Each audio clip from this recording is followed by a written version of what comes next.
Hi everyone, welcome back. We've got a brand new story to share with you. So let's begin. Sometimes the smallest decisions change everything. If I hadn't gone home that Tuesday afternoon, I might still be living a lie and probably still be married to someone who was cheating on me in my own house. My name is Nathan, and this is how a work presentation I almost missed ended up saving me from a marriage built on deception. When I met Carla, she had just gotten out of what she later described as a messy relationship. Her ex had been controlling and emotionally abusive, the kind of guy who made her question her own judgment and worth. He'd isolated her from friends, criticized her career goals, and made her feel like she wasn't capable of making good decisions about her own life. The relationship had lasted almost 3 years, and by the time Carla finally found the strength to leave, she was emotionally exhausted and deeply suspicious of men's motives. She'd moved back in with her parents temporarily while she rebuilt her graphic design business and tried to piece her confidence back together. When we started talking, I could tell Carla's mind was completely closed off to the idea of getting involved with someone new. She'd put up walls that seemed impossible to break through, and every interaction felt like she was waiting for me to reveal some hidden agenda or controlling behavior. When I asked for her number after our first conversation, Carla said she wasn't interested in dating anyone and needed to focus on herself. When I suggested we meet for coffee again as friends, she explained that she was still healing from her past relationship and didn't want any complications in her life. But something about Carla made me want to prove that not all men were like her ex. I wasn't pushy or aggressive about pursuing her. I just consistently showed her through my actions that I was different from what she'd experienced before. I'd stop by a coffee shop she usually frequents when I knew she'd be there, asking about her work projects without expecting anything in return. While she was guarded, she did talk to me. I'd listen when Carla talked about her struggles with rebuilding her business and dealing with difficult clients, offering encouragement without trying to fix her problems or give unsolicited advice. I made it clear that I respected her independence and had no interest in controlling or changing her. She gave me her number and we kept in touch. Gradually, over the course of several months, Carla started to see the good in me and began to accept that I wasn't in her life to hurt her like her ex had done. She started opening up about her past, sharing stories about her childhood, her dreams for her design business, and her fears about trusting someone again. The walls Carla had built around her heart started coming down piece by piece as she realized I was genuinely interested in knowing her as a person, not in molding her into what I wanted her to be. She began to believe that I cared about her happiness and success rather than just what she could do for me. We soon began dating after Carla finally opened up to me completely.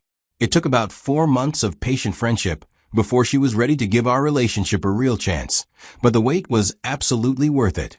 When she finally let me in emotionally, it felt like I'd won the lottery.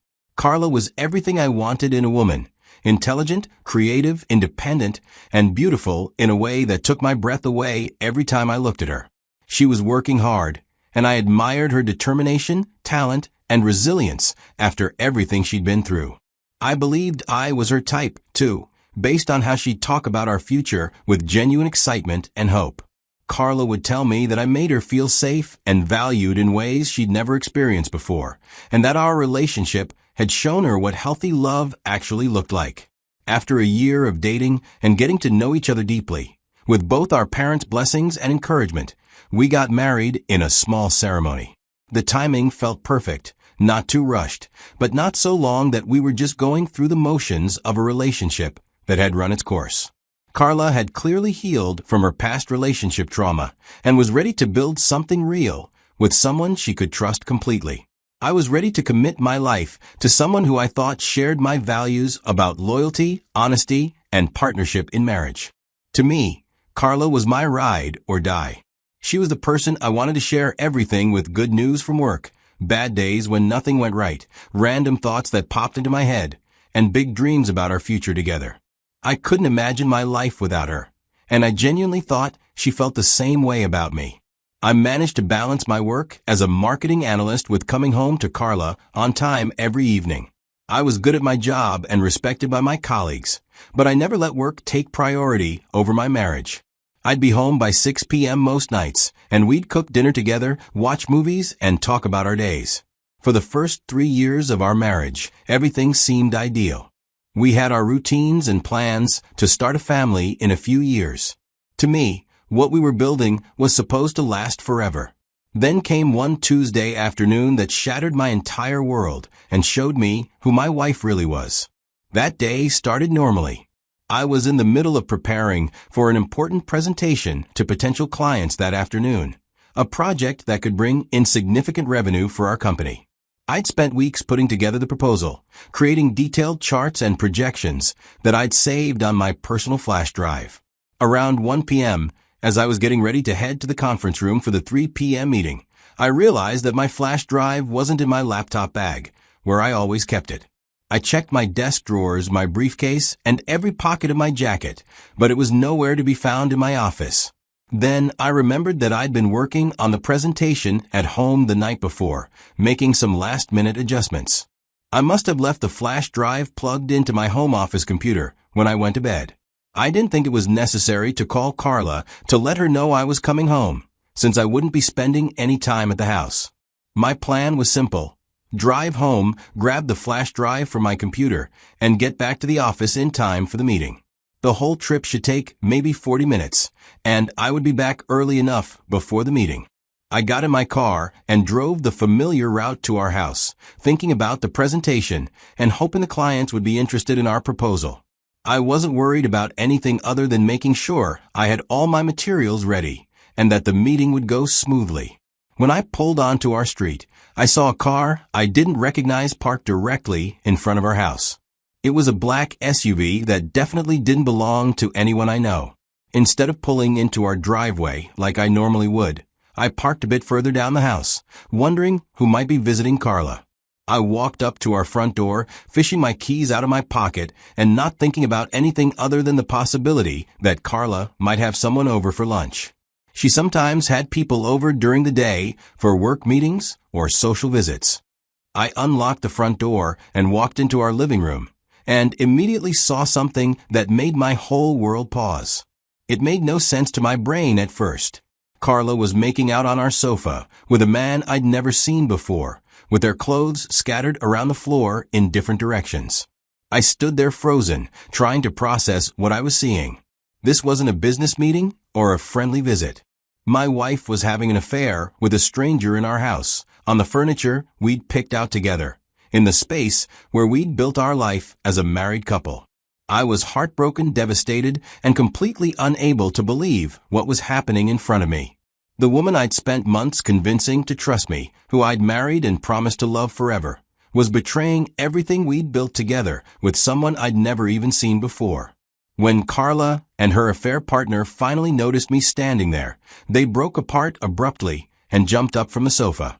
The man started scrambling to put his shirt back on while Carla grabbed her clothes and tried to cover herself, both of them looking shocked and panicked at being caught. Carla immediately started pleading that it was all a mistake, that she hadn't planned for this to happen, and that she could explain everything if I'd just give her a chance. But I couldn't say anything in response. My throat felt like it was closed, and my mind was completely blank except for the image of what I'd just witnessed. I walked straight into my home office while Carla followed behind me, probably unsure of what I was planning to do or get. I unplugged the flash drive from my computer, put it in my pocket, and walked back out of the house to my car without saying a single word to either of them. For the rest of that day at the office, I wasn't myself at all. I felt like I was moving through thick fog, trying to function normally, while my mind kept replaying the scene I'd walked in on. Every time I closed my eyes, I could see Carla kissing that stranger on our sofa. I managed not to mess up the presentation with my emotional state, but it was obvious to everyone in the room that something was seriously wrong with me. I got through the meeting on autopilot, giving answers to questions and showing the charts I'd prepared, but my heart wasn't in it at all. My boss was in the meeting and kept giving me concerned looks throughout the presentation. I was afraid he might confront me afterward about my performance or ask what was distracting me, but he didn't say anything when the clients left the conference room. When it was time for me to close for the day, which I usually did around 6 p.m. so I could get home to Carla, I couldn't find any strength to leave the office. Instead of packing up and heading home, I kept working on tasks that I normally would leave until the next day. I was going through emails, organizing files, and working on projects that weren't urgent, anything to avoid having to go home and face Carla and whatever conversation was waiting for me there. Even though I couldn't concentrate on anything properly, I kept forcing myself to stay busy. I didn't know how late it had gotten until my boss came by my desk when he was closing for the day. Most of the office was empty by then, and I was still sitting there staring at my computer screen, going through the same task over and over without really accomplishing anything meaningful. He looked at me with genuine concern and said, "Nathan, come with me." He didn't ask if I wanted to leave or if I had plans. He just told me to pack up my things and follow him. I shut down my computer, grabbed my jacket, and walked out to the parking lot with him. We got in our separate cars, and he led me to a quiet bar about 10 minutes from our office. It was the kind of place where you could have a real conversation without being interrupted by loud music or crowds of people. We found a table in the back corner and ordered drinks. My boss looked at me across the table and asked directly what was wrong, because he'd noticed that my behavior had completely changed from what it was in the morning to something totally different in the afternoon. He said it was obvious that something significant had happened, and he wanted to know if there was anything he could do to help. I completely broke down and told him everything. How I'd gone home to get my flash drive and found my wife, Carla, with another man, how they'd been making out on our sofa with their clothes scattered around, and how she'd pleaded that it was all a mistake when they got caught. I explained how much I loved Carla and had cared for her throughout our entire relationship, how I'd spent months convincing her to trust me after her abusive ex, and how I'd thought we had something real and permanent.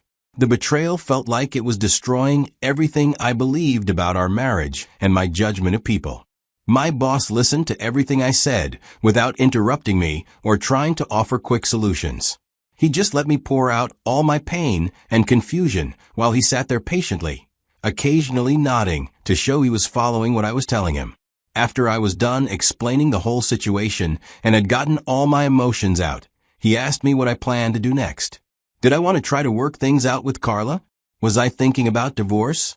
Had I decided anything about how to handle this situation?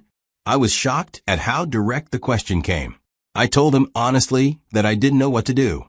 I felt completely lost and couldn't think clearly about anything beyond the image of walking in on my wife with another man. I hadn't been able to process the situation enough to make any decisions about my marriage or my future.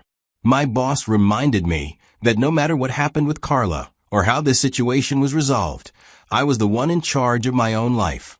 I could allow what I'd seen to completely destroy me and define my future, or I could decide on the next line of action and stick with it, regardless of how difficult it might be. Then he told me about his own experience with betrayal. He said he hadn't been married in his situation, but there had been a woman he was completely devoted to who had also cheated on him. He'd planned to propose to her and had thought they were building toward marriage and a family together. When I asked him if that betrayal was the reason he'd never officially gotten married, he nodded and said yes. He explained that he'd never been able to get beyond that betrayal and had never trusted anyone enough since then to make that kind of commitment again. My boss, however, told me he wasn't asking me to be like him or make the same choices he'd made. But he wanted me to understand that the power to move forward with my life or stay stuck in this painful place was completely in my hands. I could choose to let this define me, or I could choose to take control and decide what came next. We sat there for another hour, having a few drinks and talking about life, relationships, and the difficulty of trusting people when they've shown you they're capable of betraying that trust. He shared more about his own experience and how it had shaped his approach to relationships over the years. When we finally ended the night and went to our separate cars, I felt grateful to have a boss who cared enough about me as a person to spend his evening helping me process one of the worst days of my life. His perspective and advice had given me some clarity about my situation. When I got home that night, Carla was waiting for me in the living room with a prepared speech about how the affair was a mistake, how it had been an unplanned situation that got out of hand, and how she wanted to work on our marriage and rebuild my trust. She explained that the man I'd caught her with was a personal trainer from her gym who had been helping her with her fitness goals. According to Carla, they developed a friendship that had gradually become inappropriate. And that afternoon was the first time anything physical had happened between them. Carla insisted that she loved me and didn't want to lose our marriage over what she called a moment of weakness and poor judgment. She said she was willing to do whatever it took to repair the damage and prove that she was committed to being faithful going forward. But I had absolutely nothing to say to her in response. I couldn't find any words that seemed adequate for the situation, and I didn't trust myself to speak without saying things that would make the situation even worse than it already was. From that night forward, and for the next couple of days, I completely ignored Carla while I contacted a divorce attorney and got the legal process started. I didn't respond to her attempts at conversation, didn't acknowledge her apologies or explanations, and didn't engage with her efforts to discuss our future. I slept in the guest room, left for work early, came home late, and generally acted like Carla didn't exist in my life anymore because, to be honest, she didn't. I needed time to process what had happened and make decisions about my marriage without being influenced by her emotional appeals or promises to change. The divorce case eventually got to court, and we got legally divorced within a few months. The process was relatively straightforward since we didn't have children together and hadn't accumulated many major assets during our short marriage. Carla didn't contest the divorce or try to drag out the proceedings. Throughout the entire legal process, I felt like there was absolutely no way I could forgive Carla for having an intimate relationship with another man in our house, on our furniture, in the space where we'd built our life together. The betrayal felt too fundamental and too disrespectful to overcome. The image of seeing Carla with another man on our sofa haunted me constantly until the divorce was completed and I could start moving forward with my life. I couldn't stop thinking about how long the affair had been going on, how many times they'd been together in our house, and how naive I'd been about what was happening. Looking back on everything now, I still believe in love and the possibility of finding someone trustworthy to build a life with. But I'll never again be with a woman who would cheat on me in my own house and then claim it was just a mistake that didn't mean anything. My boss's advice that night at the bar probably saved me from making the mistake of trying to reconcile with someone who had shown me exactly who she was when she thought I wouldn't find out. Some betrayals are too fundamental to forgive, and some people show you through their actions that they're not worthy of your trust. I'm grateful for that forgotten flash drive, as strange as that sounds. If I hadn't needed to go home that afternoon, I might have continued living in a marriage built on lies for months or years longer. Sometimes the worst day of your life is also the day that saves you from wasting more time on the wrong person. The whole experience taught me that actions reveal character in ways that words never can.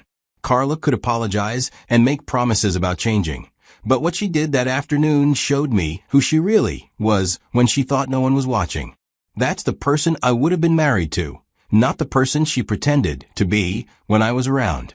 Today, I'm rebuilding my life with a much clearer understanding of what I will and won't accept in a relationship.